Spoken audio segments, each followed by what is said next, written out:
Welcome to our first live Insight event. I'm Colin Buckley from BII, and today I'm joined by Stefan Dercon.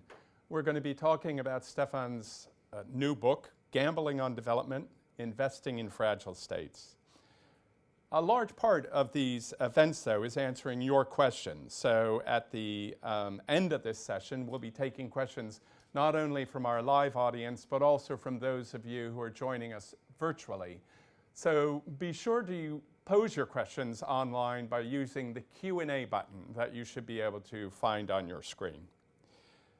Over the last 30 years, in many developing countries, as we've discussed in other of these Insight events, we know that poverty has fallen, people live longer and healthier lives, and economies have been transformed.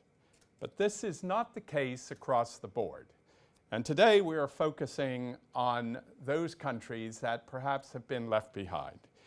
In his new book, Gambling on Development, Why Some Countries Win and Others Lose, Stefan Dercon, the former chief economist at the Department for International Development, policy advisor to foreign secretaries, and now professor of economic policy at the Blavatnik School of Government and the Economics Department, asks why some of the previously poorest countries have prospered while others have failed. He argues that development is most likely to happen when a country's elites want it to happen, what he calls a development bargain. Today we have Stefan with us to explore the implications of this thesis for the role of impact investors, including development finance institutions in fragile and conflict-affected countries. Welcome, Stefan. Well, it's great to have you here at BII, formerly known as CDC, I think the last time that you were here. Yes, well, thank you for having me here. I look forward to this conversation. So, I mean, you bring to this Insight event, a combination of both an academic view, a practitioner's view, and also someone who is advised on policy. And let's start out with, how those three different parts of your career have affected the way that you look at the problems of poverty and economic growth. What's really interesting when you look around what academics typically do, and sometimes, also even policy advisors in organizations, they love to try to say what should be done. They're full of lists of prescriptions of the kind of policy that should be done, the kind of spending that should be done, and so on and so on. And I think one thing I have learned over the years, that this obsession with what needs to be done forgets an important part of, well, how can we get it done? How to actually implement something, how to actually do something in practice. So there's definitely something, an appreciation of the difficulty of how to do things in practice. But the second thing is that the more I've worked, I think, in a policy environment, and dare I say a political environment as advising ministers, you also have to ask in general, why don't they do it? Why is it not happening? And it's sometimes too easy of academics to keep on having to have the long list of things that should be done.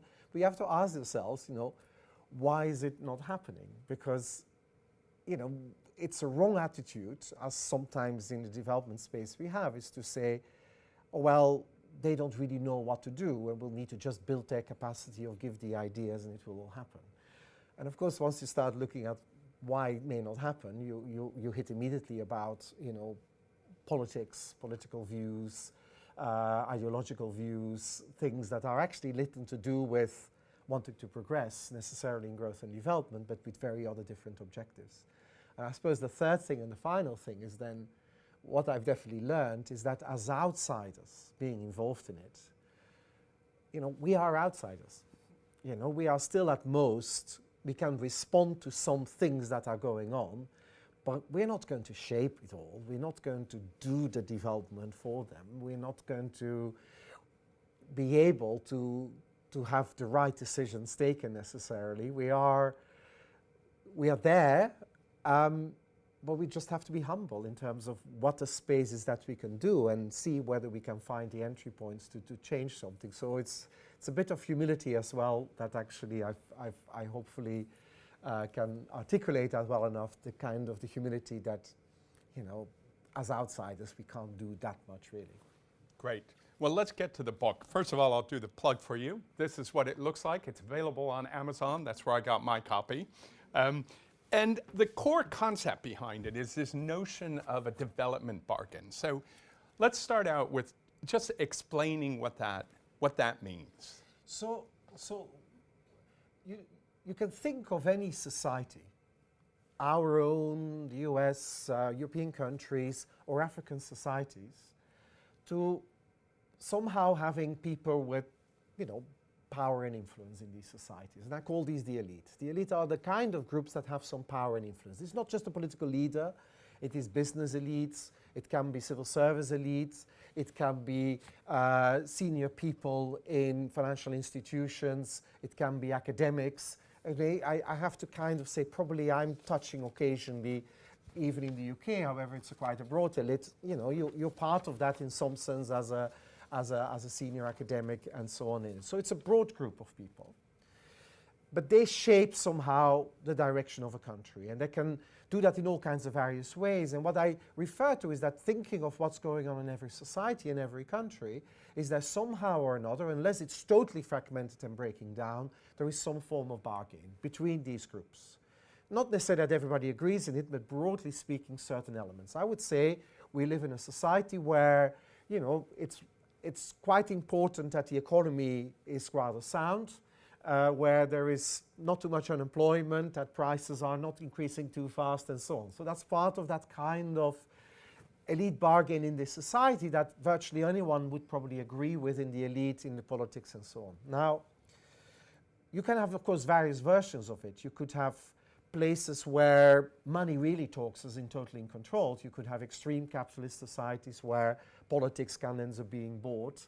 You can have societies where there's much more restrictions on that, where, for example, inheritance rights are actually quite limited, so that if you happen to have an ancestor that was important in the 13th century, you're not necessarily rich today. Of course, we have lots of society where that's the case, that this is the case. So we all have our rules, our economic, political deals and around it.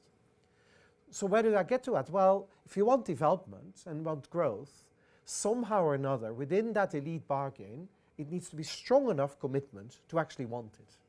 Now, we shouldn't take it for granted that every society or the elite that controls it wants it. We do have kleptocracies where actually the main purpose of the leaders in that society is to actually just steal as much they can and actually put it away. You have also places where clientelism is the basis on which the state is built, where basically the state is an instrument to reward those who supported you and to give them jobs and so on. And these are then particular types of countries. So you don't have to take for granted that the underlying elite bargain is about growth and development. So I just wanted to simply point that out, that without that underlying commitment for growth and development amongst the elite, we won't see that much happening. And in fact, one of the contentions in my book, and I call this the presence of a development bargain, that if we look around the world in very diverse societies who have done reasonably well starting from takeoff in the last 3-4 decades, from the Indonesias, the Bangladeshs, the Chinas, or maybe Ghana, and maybe Ethiopia until quite recently, growing fast, doing reasonable things for development, the common element is really that fundamentally those with power and influence in the society somehow or another at least valued growth and development quite substantially. And I make this a minimal precondition for development, because without that, we're not going to get very far. Yeah. I mean, it's very rich in a lot of implications. I mean, it is a simple concept, this notion of a sort of an agreement. But I was struck by a number of kind of questions as I went through. The first one is you're very careful to talk about elites, where traditionally we talk about governments. And I wonder whether there is an insight there that perhaps as development actors, we have focused too much on governments, and we really need to start recognizing who drives these types of bargains in some of these countries. No, so absolutely right. And of course, the first group that you definitely have to think about is, who controls business in this and who controls the economy in the society. You can have countries where actually politics is quite weak and quite fragmented, but actually the business community will determine, broadly speaking, the direction where it is going. Also slightly the other way around, I'm talking in the book about Somaliland, and I like to talk about Somaliland because I find it really interesting, where the business elite actually more or less decreed at some point we're going to have peace and stability, and they paid for all the negotiations amongst the sub-clans, and they are still the guarantors of actually quite a lot of peace and stability in that society. So, you can have very different ways than in which it plays out. But yes, it's not just, and we too much look at who is the president and what words does she or he speak. These words don't mean that much. It's often that kind of implicit understanding of how this country works that is governing senior civil servants, that is governing business elite and politics, that actually is far more important. So yeah, you have to look a bit broader and understand the connections, the networks with power in these places before you can actually begin to understand where is this country going.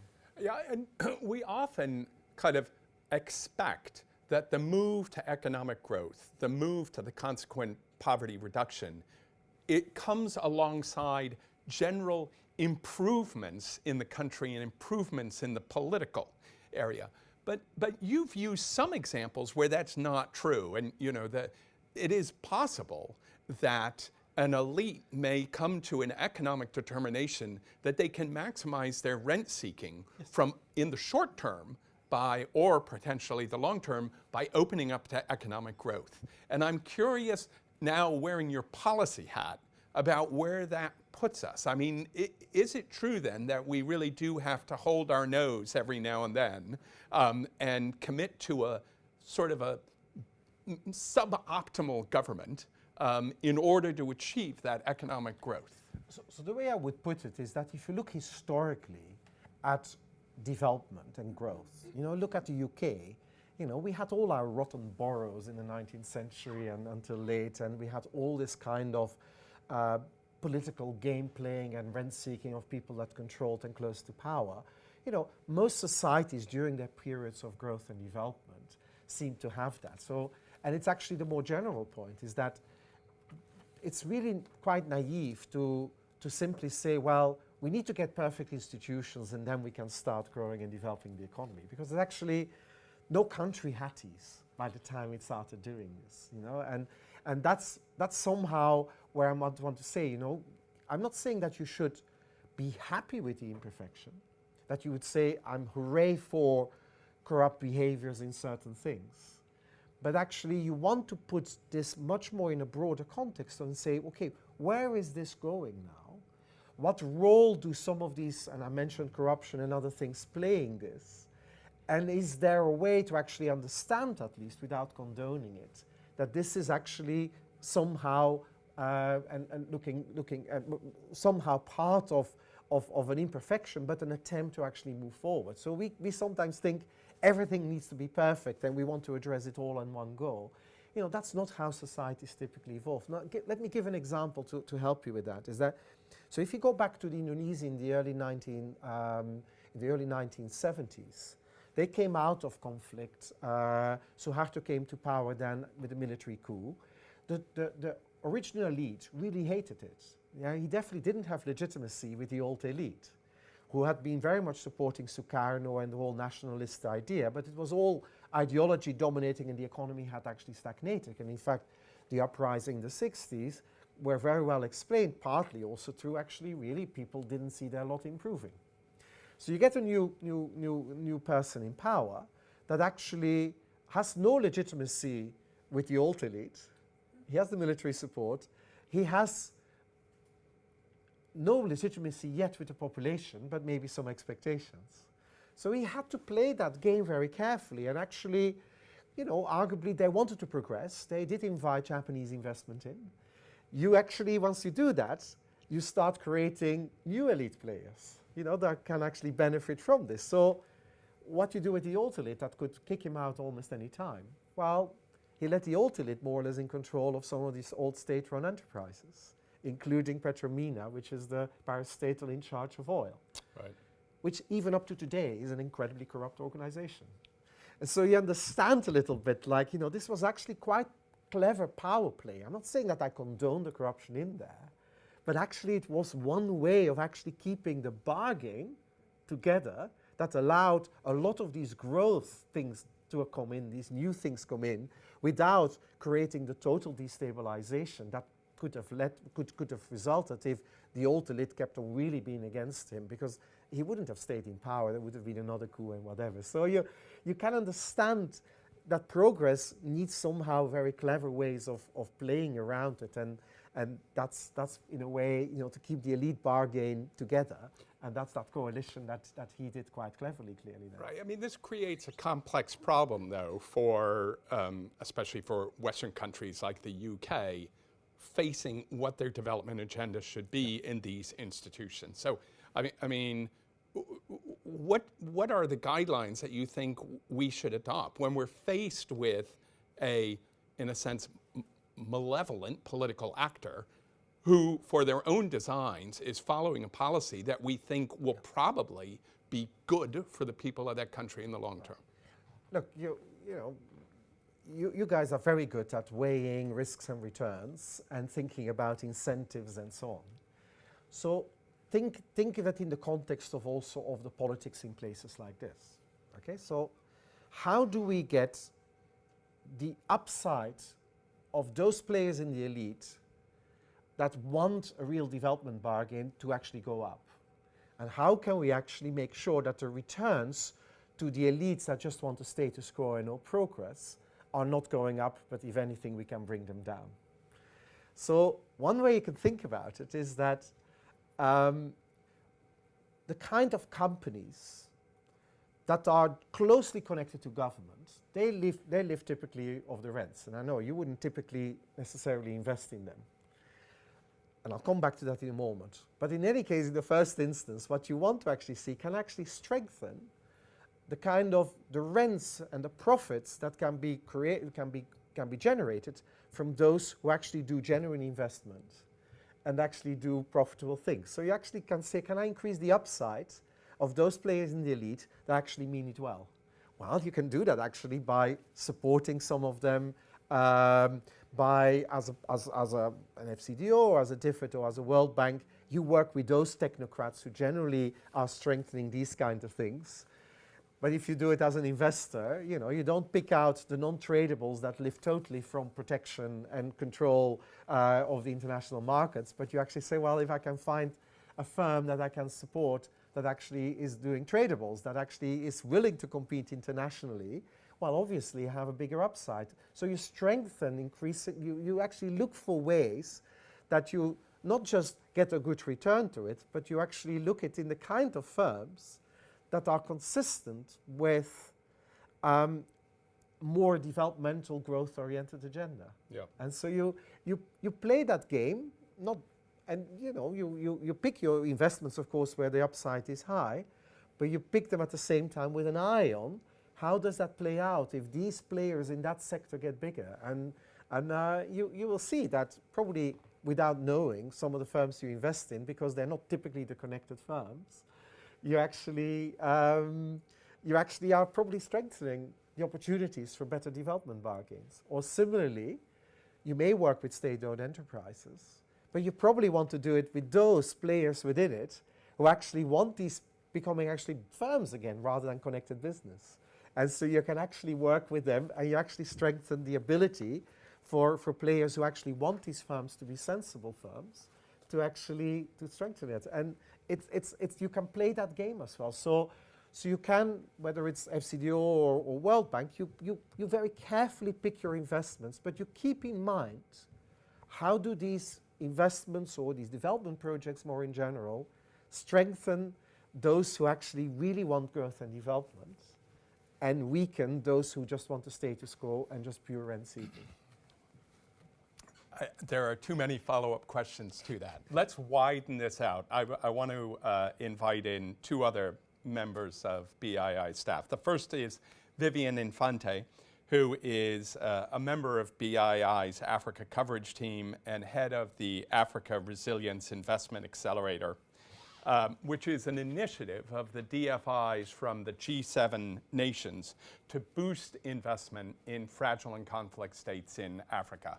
And before Vivian took over ARIA, she was country representative in the Republic of Congo, Democratic Republic of Congo, and before that, and also in Ethiopia.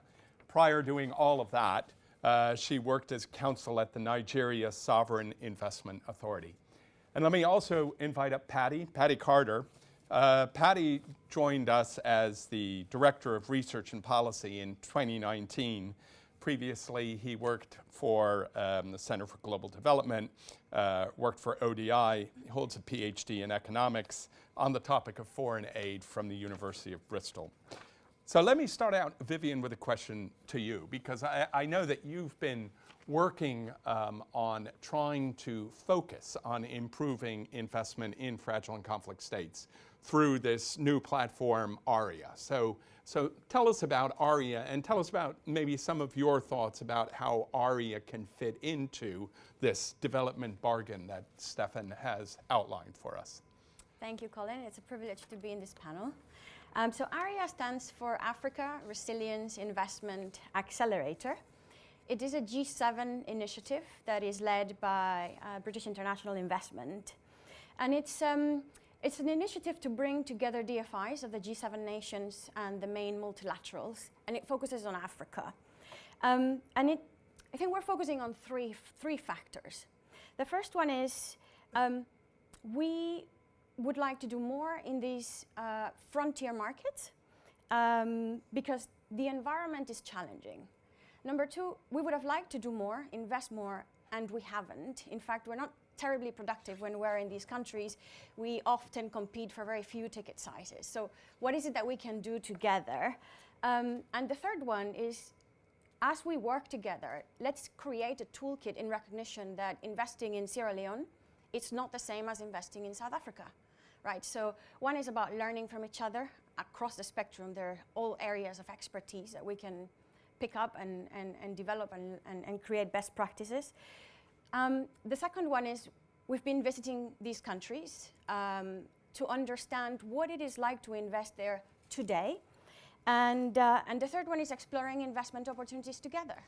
So basically speaking to banks and also assessing internally across the DFI spectrum, how do we tweak our strategies, our ways of doing things to be better at investing in these frontier markets. So just to conclude, we have 3 countries of priority: Sierra Leone, Liberia, and Burkina Faso.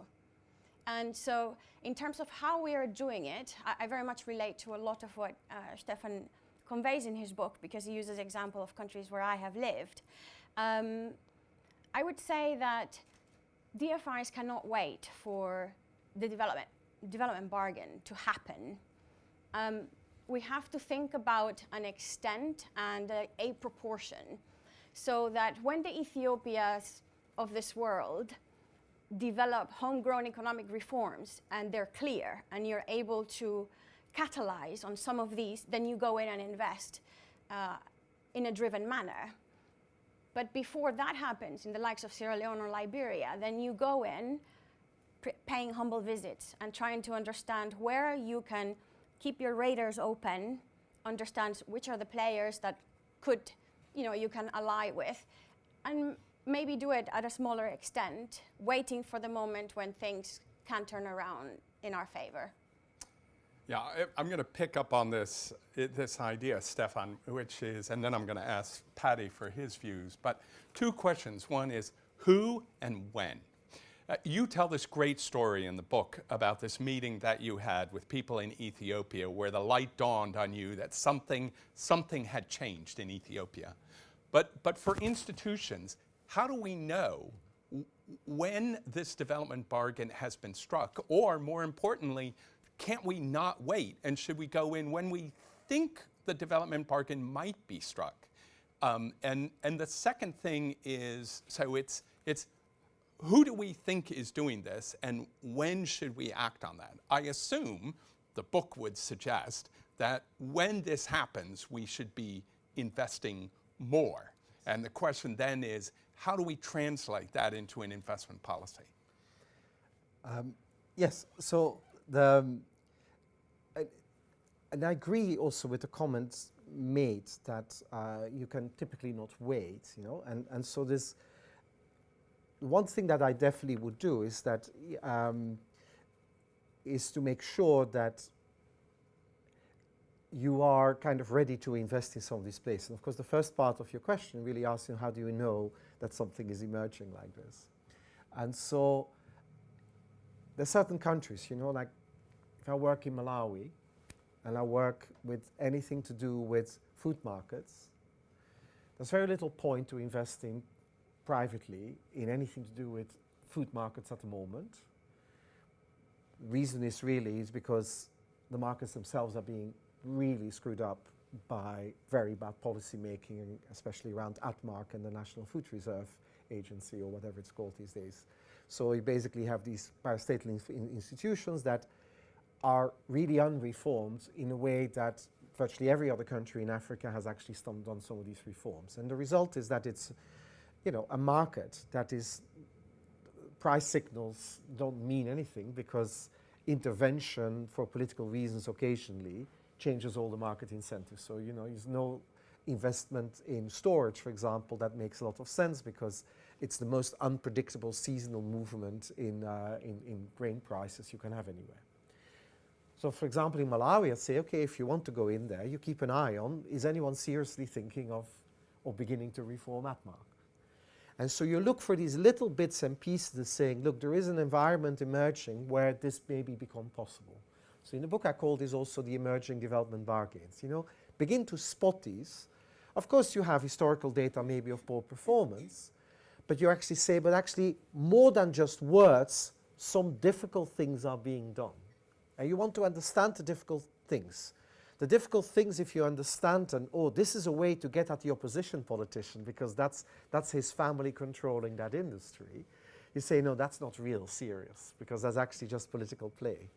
But if there's certain reforms beginning to take place, early bits of it, you do it. So you don't wait until the growth is happening and until it's all happening, but you move in. So I'm kind of willing to say this is what you keep your eyes open for. Now the problem with that is that, and actually something you allude to, and I think where you're alluding to of how you may want to change this may well be aligned with what I'm thinking, is that, you know, in countries that are very screwed up, if I may call it like that, forgive me, but where a lot of things are going wrong and where actually virtually all the business one way or another is connected to government, or if you're not connected to government, it's very hard to do business. The kind of sell of businesses where you say, look, can I actually invest in them? Well, first of all, they're far too small to the potential size they could have in a normal market because they don't happen to be family members of the president. Or indeed, they may not have actually been able to emerge properly. And in fact, you know, so one of these things in, dare I say, Sierra Leone would be, you know, the business you would love to invest in are probably a lot of the business that don't exist yet. You know, you're in a place with a lot of where business is so driven by the nature of your connections. The private sector you want to invest in is actually the one that hasn't emerged yet. And now, of course, you can't come in and make it emerge. So you may want to be able to do much more in these kind of difficult, you know, and arguably these are fragile states. Fragility in the sense that they are, the political deals are quite unstable. The economic deal is definitely not one for the longer term. So they're kind of fragile in all the kinds of ways. You know, you may actually want to be able to say, well, look, we'll take smaller bets and we actually begin to de-risk the emergence of that cell of sector that actually may become the future unconnected business sector and doing it. On smaller bets, I know it's very hard to do this, but you look for vehicles to do this because there is unlikely going to be a very large company operating in that country where you can actually do a very large bet in, because if they are very large, it's likely because they happen to know the president. And that's not necessarily the one you want to go to. So you begin to have a gradation of investments and you look for ways and vehicles, I don't know whether you can do that, but that can actually do smaller bets in places that are where the sell is still limited, but take smaller bets and see whether you can be ready for that moment. And then for places where I say, look, this is now not just an emerging one, but actually there's a real development bargain in. Make sure you have the vehicles to actually say, well, we better be here because as DFI or indeed as aid agencies, you can really play a role in making that development bargain stick so that the risks for it to go backwards again are being reduced. And allow me to, for a moment, to actually mention that it goes beyond maybe the private investment part. But it's very striking that countries that I would think that had in the period probably between 2010 and 2020 a development bargain or an emerging one, 4 of them, you could probably say, Rwanda was probably there, and Ethiopia was there, Cote d'Ivoire was there, Senegal was there. They all ended up having to go to the Eurobond market to get extra capital.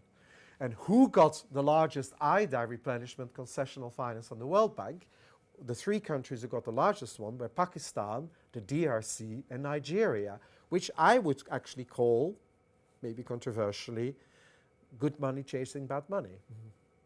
And that can't be the right way of allocating. Yeah.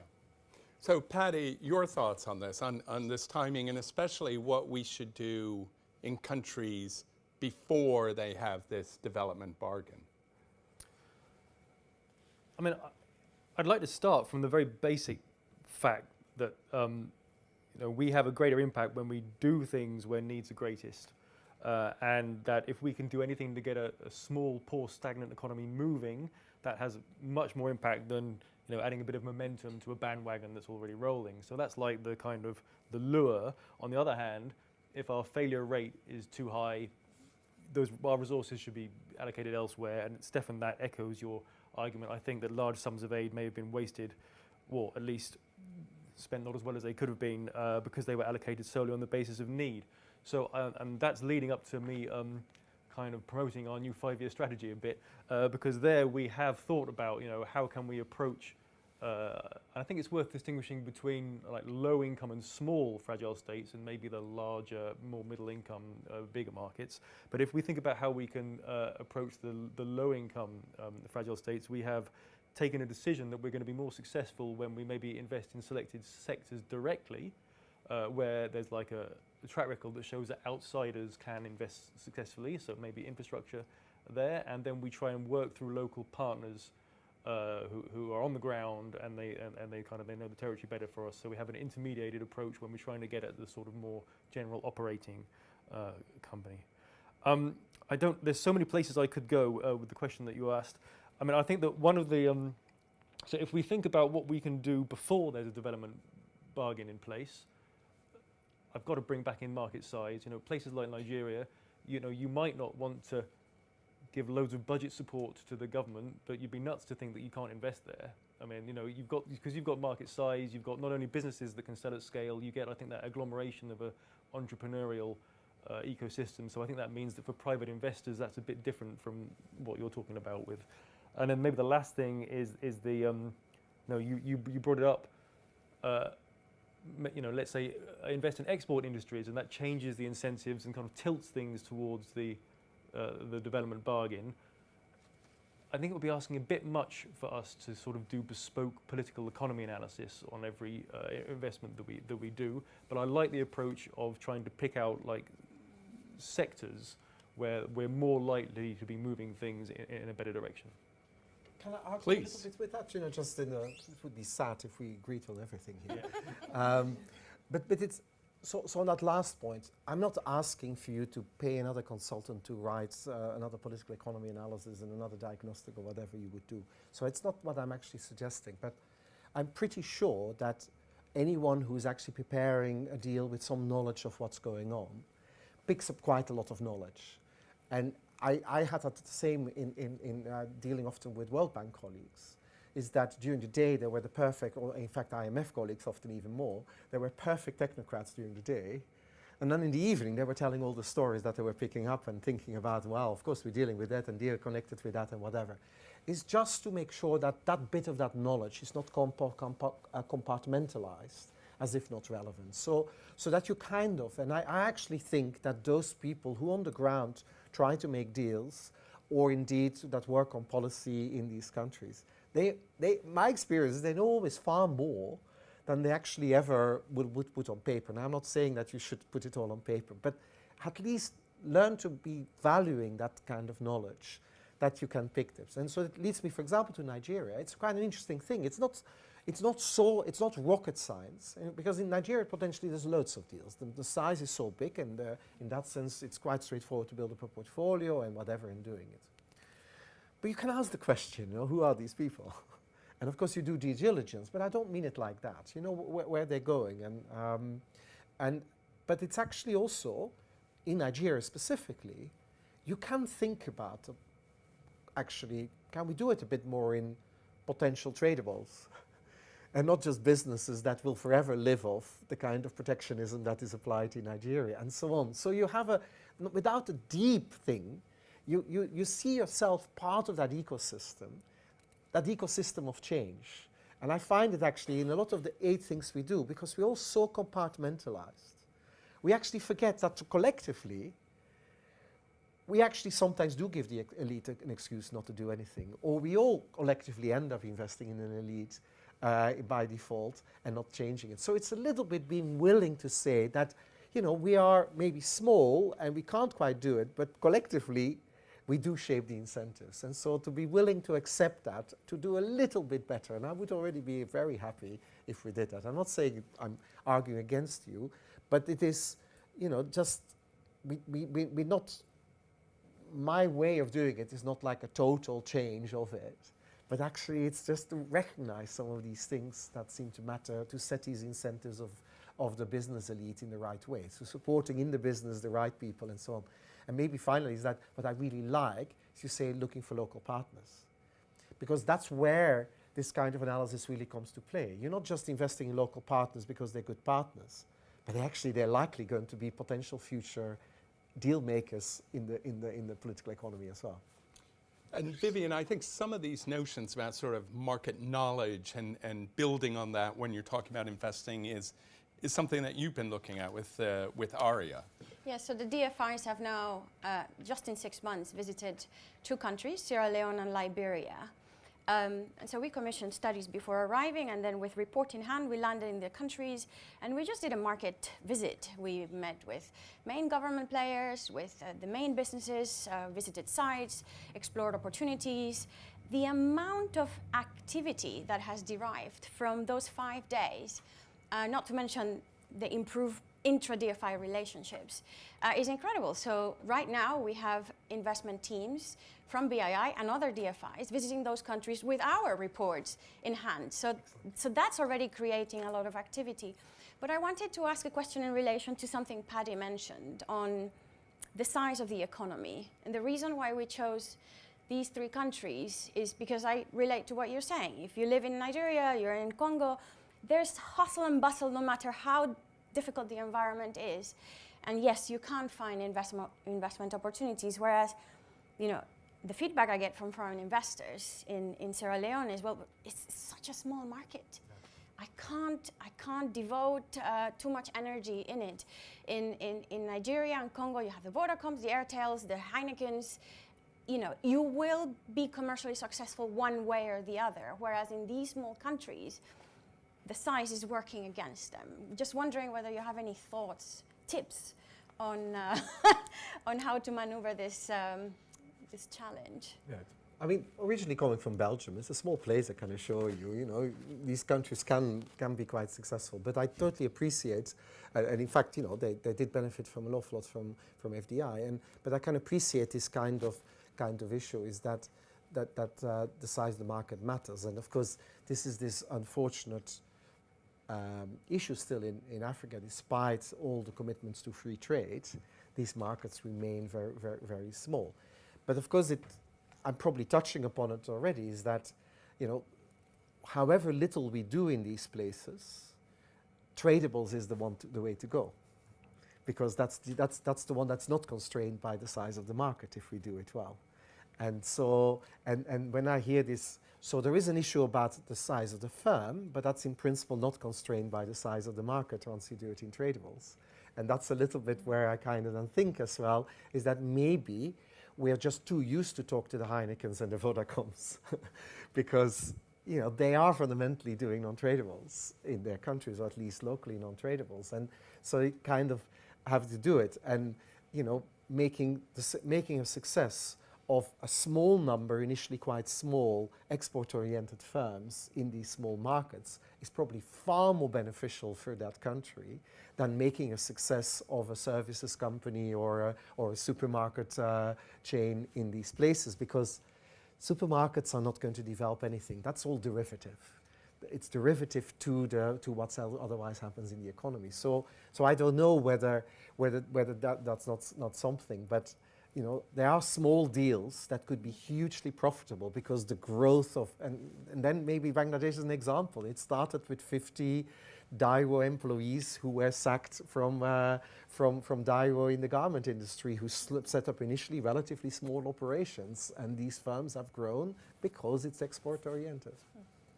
Paddy, what do you, come back to you? Well, so having sort of evangelized a bit about the intermediaries, I mean, I think one of the problems here, particularly in the context of these small economies, is just simply the economics of investing. I mean, obviously, we don't want to do sort of 500,000, 1 million ticket sizes directly, but it's also quite hard to find intermediaries. I mean, like, so banks aren't always brilliant at putting patient risk capital into the hands of businesses. You were telling me an anecdote, I think, the banks in Sierra Leone, yeah. right? So, and this happens across many countries in the continent. They are more comfortable investing in local bonds at 21% return rate than lending to the SME sector. The non-performing loan rates increased exponentially during the pandemic, so they are completely turned off. So now ARIA is trying to see how we can re-incentivize the banks through the provision of patient capital, so that then it can, you know, be turned. But then, what do we do in turn? Should we actually also act as advocates to try to get the government to change these bond instruments? That's just one example. You also had, I think you were talking about, you know, a $500,000 loan that wanted 200,000 back 2 weeks later, didn't they, or something like that? You know, it was like, yeah, like so quite crazy. And then, like, quite often we would use a private equity fund as an intermediary, but again, the economics there, I think it requires a certain volume. It requires an ability to exit, which so. In addition to everything else, we've also got to solve the problem of creating the right sort of platform to have on the ground in these smaller economies. When I now think back on my time as Chief Economist in DFIs, ultimately we had the same problem. You know, I remember writing a paper, "Small isn't beautiful," because the problem with small is that, you know, our fixed costs, all our issues are so high that we just can't do this. So it is an issue of thinking about, you know, how do you actually build up the intermediaries, and that actually, you know, the alternative intermediaries that can actually function and to do this. But I'm very sympathetic to it. In a way, of course, what you're talking to is that in some of these very small economies, the outsider will not bring the solution. And we have, you know, it comes back to Paddy, to your point, you know, you were driven by need, but maybe we're not bringing the solution. We are not the solution here. And there are moments that you have to say, look, it's not possible to do it here. Okay, and actually, because by keep on trying to do it, and I'm not talking now about the DFI action, but also as aid, we at some point give the excuse for very little to change, you know, because we're bringing in the flow, and we're bringing in the capital, we're bringing in the resources. I'm just thinking Malawi here as well, where we forever, probably as the UK, easily $1 billion together over the last 15 years or something, or 20 years that we spent. Not much to show for in terms of actual change in, say, the investment climate and the opportunities. So there is a moment that you have to just be knowledgeable and maybe get hope from the fact that there are countries where something is enough emerging. You know, and I would still say if there is enough emerging in a small economy, there will be certain export-oriented or some other things that you can do, and the cost will go down to pooling because the risk will go down. And but having said that, you know, you used to work on a DRC. I know a brilliant chocolate firm supported by Virunga National Park, just outside the park, that's now selling really well, including in Harrods and in Belgian markets. So, you know, export is possible, and I'm sure there are some of these things that are there. But, you know, I'm sympathetic to to the underlying cost structure, really, because that's in a way what you're talking about. Can you provide the solution? Can you really find a platform, an intermediary to do this? But it sounds like you should still keep on trying it, because I think the externalities from it may well outweigh just a return to itself. So we're going to move and pick up some questions. But before we do, the title of the book, Gambling on Development, is provocative, but also pretty rich. I think what you mean by it is you're referring to the elites who decide to gamble on the development of their country rather than on short-term rent seeking. But I wonder whether there isn't something in there as a message to development institutions. I mean, we're investors, we don't like to talk about gambling.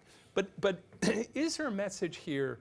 Do you think the odds are better, or are you suggesting that the wagers should be higher for these countries that you think have struck this development bargain? Right.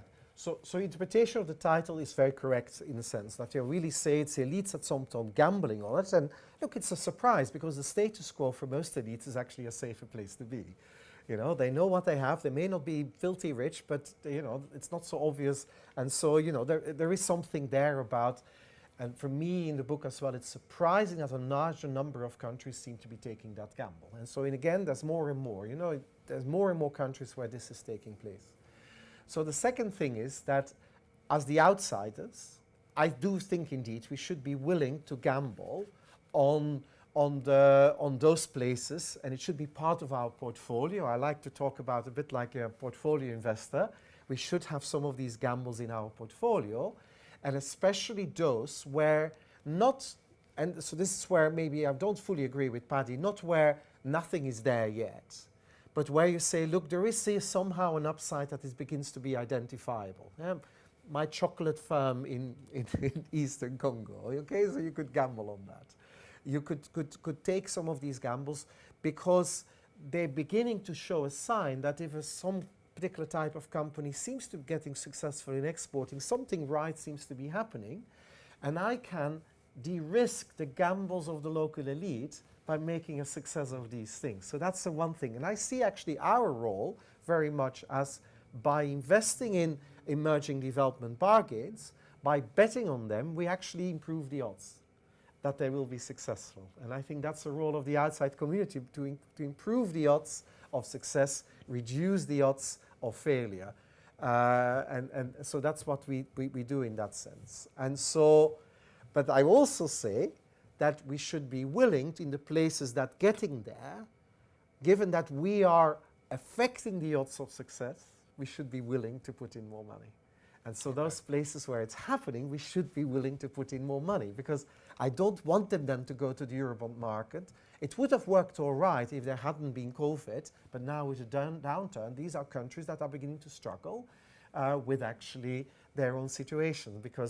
But we didn't give them access to the public capital that comes from the multilaterals. We told them to go to the markets too quickly. And it's a bit like this. You can de-risk in some of these places a lot of the investments, so that actually are a little bit in a better position, and that the chances of failure have gone down. All right, great. Let's move and let's get some questions. Get this from online. First of all, let's start with if there's any question in the room. Alex? Thanks, Olivia. Stefan, it's a great book. There's a couple of countries you didn't talk about that much. Probably sensibly, India was one, but and I think probably you'd finish before Sri Lanka has been in its current situation. But countries can sort of lose their bargain quite quickly. And what can outsiders do then? And I'm thinking particularly of the Sri Lanka case. So that's a really, really good point. And so I still think India is. I touched a little bit upon it, but it's still, the upside is still there, and all countries will go in this trajectory to situations where they need to find a way to renew their development bargain. Okay, so I'm not an expert on Sri Lanka, but I wouldn't give up on Sri Lanka just now. This is a moment that this is happening. But for example, in a slightly less an extreme way, just think of what's happening in Bangladesh. Okay, so in Bangladesh, you clearly had the initial elite bargain, probably by staying away a little bit from the economy after the chaos of the 1970s, allowing the garment industry to emerge, but also allowing NGOs like BRAC more or less take over most services for the poorest, for the ultra poor. And so doing all kinds of things. You know, there's no country in the world that you would normally expect an organization like BRAC to become as big as they are. You know, they are a power to be reckoned with now. You know, and it's allowed to happen. But meanwhile, the garment industry is now politically really important. And most of the garment people in the garment industry, they're now in parliament, and they're now voting for all kinds of, they have been supporting all kinds of restrictions, extra support to protect their status, all the way to what in a way becomes like an extreme form of industrial policy and export subsidies and whatever. Now, by putting all your fiscal resources there, in a country where, what is it, more than 90% of your export is RMG, you know, you're not using your resources to allow new industries to emerge. And so actually now it's a bit stuck, because actually what used to be the success, the emergence of the garment industry, becomes now part of the problem, because they actually now are stopping the market to renew itself and so on. Now, I'm not saying it's stuck, but that's a typical thing in the middle-income countries, that at some point the political economy now, these new players are the elite now, that elite needs to find a new elite bargain. And I must say I'm pleasantly surprised in Bangladesh, this is very widely discussed. How do we open up and make sure that we just don't just protect that industry and so on? Something like that in Sri Lanka will need to take place as well. It needs to be, you know, it has done quite well. Did some strange things with the Chinese, with the port, and we all know about that. So it had been flagging in the way it was making these decisions. So what you hope is a renewal of that elite bargain, which has been very constructive, you know, for growth and development going back much earlier. No, you usually don't talk about Sri Lanka anymore, because actually it has come such a long way over the last 40, 50 years. And so that's what you don't say about it. It needs to be the renewal. And so that actually makes it relevant for other countries as well. Dare I say, to actually say in a process of renewal, you know, I'm not saying it's DFIs, but you hope that FDI will come back in as a way of actually creating that new upside to these things. So it's similar to Bangladesh. Let's hope a new generation of investment can come in other sectors that can actually be helping to increase the upside of that elite bargain, and not falling into a trap, which is possible, of actually just redistributive politics. You know, you could argue Latin America after various periods of growth, actually got stuck in that kind of redistributive politics, that actually it got stuck because that elite bargain isn't renewed towards growth and development. Let me take a question online, and then we'll take another one in the room. I mean, there is a question about this thorny notion of corruption, and you speak about it in the book. I mean, most prominently Indonesia, Madam 10%. The elite bargain is often a bargain where elites are trying to determine where they can maximize their rents. And so we're straight against the problem of corruption. And the question is, does corruption basically prevent not only DFIs, but impact investors, now banks, from actually playing a part in this transition until it's already all done? No, that's an excellent question, and so the more I've been working both on the book, but actually the longer I've been working on the more applied part of development, the more unhappy I am with even the term corruption. You know, it takes so many different forms, and and it plays so many different functions in societies, that while in principle it all is illegal behavior, but of course it is depends on how illegality is defined. If it's not illegal to get trade restrictions imposed on your country so that you can keep on making a lot of profits, as I would say some, sometimes, tycoons in various countries, including in Africa, can get, that's not corruption suddenly, because actually it's legal. It's a trade restriction that we impose. And in another place, you just keep on bribing the imports, or you allow a system so that actually importing in that country is so expensive because of the bribery, and it has the same effect. That's then corruption. You know, it's like who gets the benefit and so on is sometimes not clearly defined. But you know, I'm definitely never going to suggest or please invest in a firm that is corrupt. It's of course illegal, even seen from us.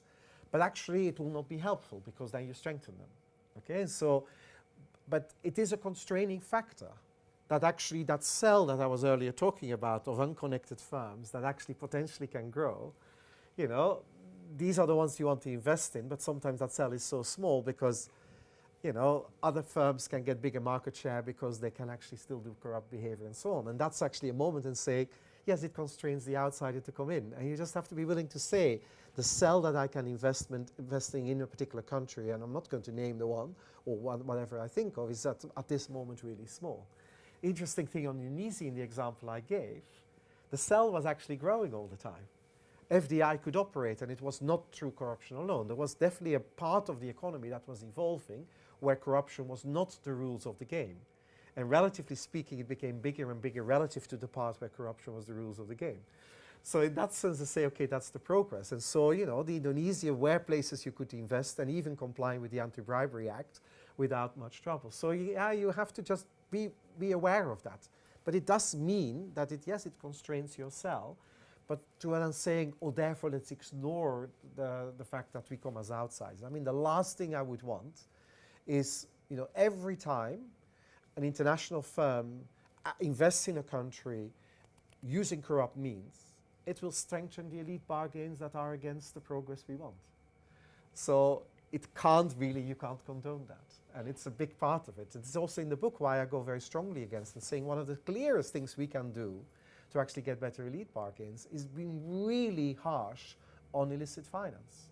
Not because all the tax revenue we lost, you know, I never wanted to give Kabila more money in the DRC by the taxes that was evaded, because God knows what would have happened with it. No. That's the fundamental mechanism by which these places where illicit finance is helped and the service industry that helps it, including in this town, that actually undermines fundamentally an elite bargain to emerge that actually is better for development. So let me pick up another one of these questions because the segue is too easy to ignore. This one says, most of the countries that we're talking about are authoritarian regimes where you have an entrenched elite which is morally culpable. In the book, you give some examples of elites that want to make a development bargain because they want to legitimize themselves. But the question is there not a moral dimension of this? Are we supporting an entrenched elite? Are we supporting the further entrenchment of elite, where perhaps we should seek to disempower the elite and have a new elite come to power? Right, but look, there's moral issues all along here. You know, there are countries where you know where there are elites that do anti-developmental things and also authoritarian. You know, definitely no-go area. There's nothing there why we should actually want to support them or ever do anything with it. You know, the cell of across the world, and I'm saying now across the world, not anything else, of where everything is totally in favor of development and growth and poverty reduction and SDGs and so on, it's probably extremely small, and I would be tempted to say close to empty. Because in any country there's a degree, and virtually all countries are somewhere on that pattern. You know, there are things that are happening in our societies that are also not developmental and so on, and you know, we have that whole thing. Now, it means there is a huge middle group there, where, you know, you asking, and the moral question that I have, and I always had it as working in DFID, is that, you know, to what extent should you support a country that tries to legitimize its own regime by doing actually growth and development? And taking a risk, I would say, because there's plenty of examples, including if you think of our own history, elites gambled on development and actually lost power, well, at least to some extent. Many of them are still there. But it lost power and it needed to open up. So we do know that history is actually elites that gamble on legitimacy of what they had, and actually, but as part of that legitimacy, having to give in more on other things as well, and modernization theory builds on that. So what I mean is there's a whole space there. But there is a moral question there as well. You have an opportunity to actually do progress in growth and development for people. But it's not a perfect regime. Now, what I don't want to say, the only way to ever make progress is to do it via, say, a democracy. I mean, Malawi is a democracy, but doesn't make any progress either. And that's why I'm actually very happy to call out, say, Ghana as an example. Or actually Bangladesh in the key period. You know, these are imperfect democracies. And they are maybe in Bangladesh not going a bit more imperfect than they used to be. But I'm quite happy with it that even in democracies we see that progress. So they are not just authoritarian regimes that did it. And that is the problem when we say, oh, the only place we should learn from is China. Yeah, then you have a particular model. But actually, no, the nice thing is that they have very diverse political systems in very different ways. And we see Indonesia as well, that in that part of that process, slowly democratized most, and now actually is beginning to have a real well-functioning democracy, not perfect at all, and so on. So yeah, I think, you know, it's not the simple premise authoritarianism is required for this. No, absolutely not. Okay. Other questions inside the room? Over here.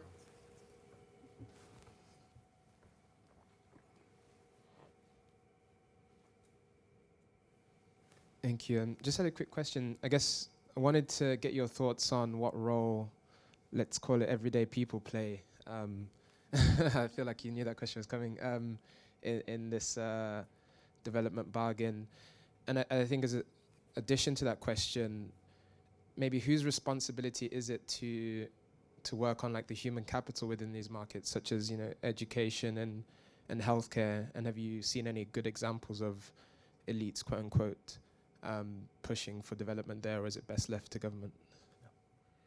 So look, this is an excellent question, and I've been asked a few times and so on, because of course I talk about elites, but I make it more as a kind of an empirical statement than a statement of morality or normative statement. That actually in virtually all these societies, in the end, you know, there's groups that are more powerful, more influential, and that shape it, okay?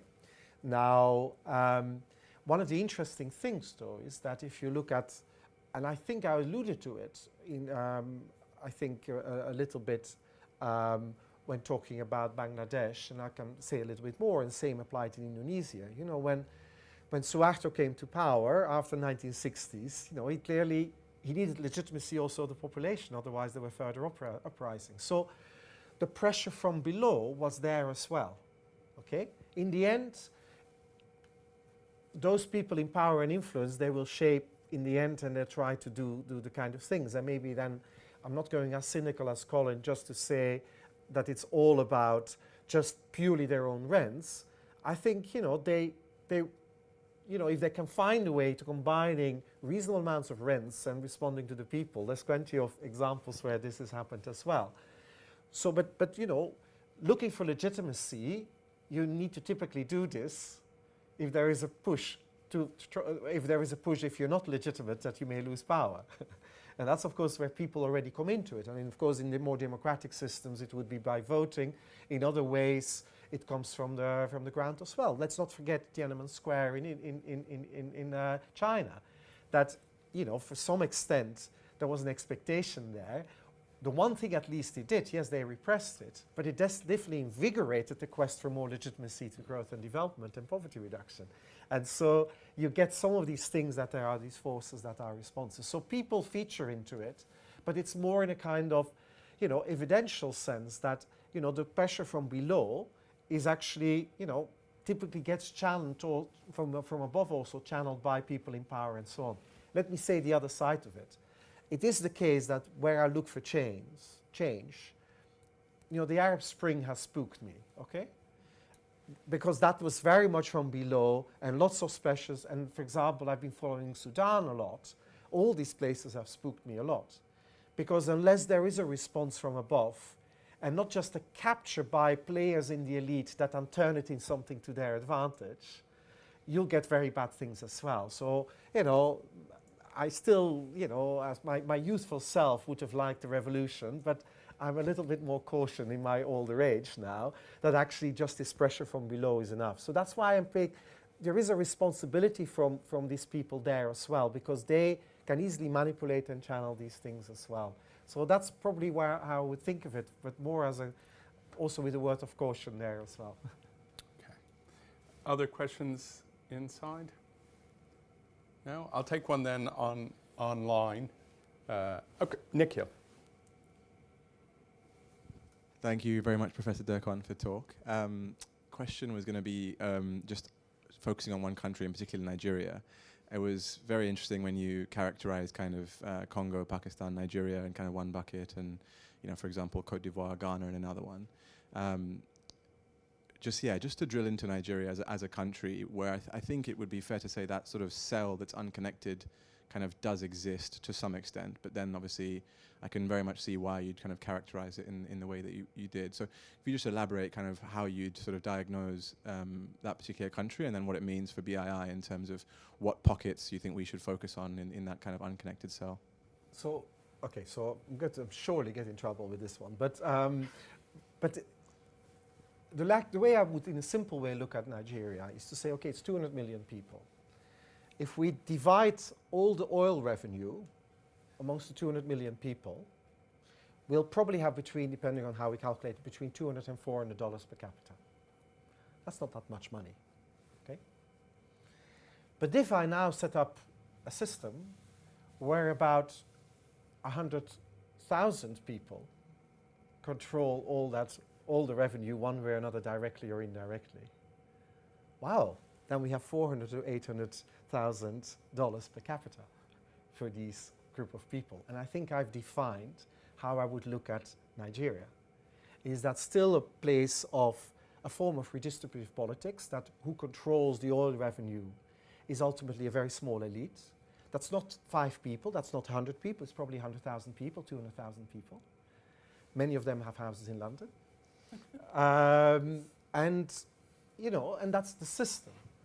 A lot of the dynamism in the economy is non-tradables. Virtually nothing gets exported. Yes, it's 98% oil still. So even Lagos in its dynamism is largely non-tradables. It's virtually recycling them and making more money on top of that. Of course, very dynamically. And that's, I think, my problem with it. That's why I say there's such a small pocket because of all the history and the way ports function, the way trade protection functions, the mindset of the politicians around the openness of the economy, is that actually it's virtually impossible to, why don't we buy Nigerian goods everywhere in the world if there's such a dynamic thing? So there still is something really screwed up in the way the economy is set up. And I think it's simply from this point, is that why would that elite want to shift it? Because controlling $400,000 to $800,000 per capita is a tidy sum, and I can, stay in power, and I can recycle it, and a few have a few billion then, and a few others only have $40,000, but that's still far more than virtually every ordinary person in the country.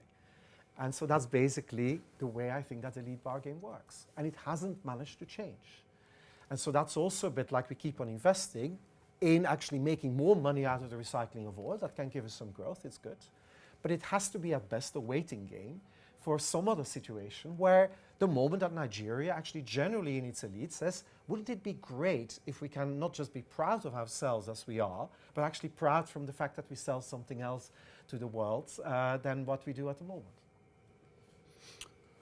All right. Well, thank you very much. I'm afraid we've run out of time, which is always the best of these events. So it only remains for me to thank Paddy, Vivian, and above all, Stefan, for coming over here. It's great to see you again. It's a wonderful book. Urge everyone to read it. Thank you very much.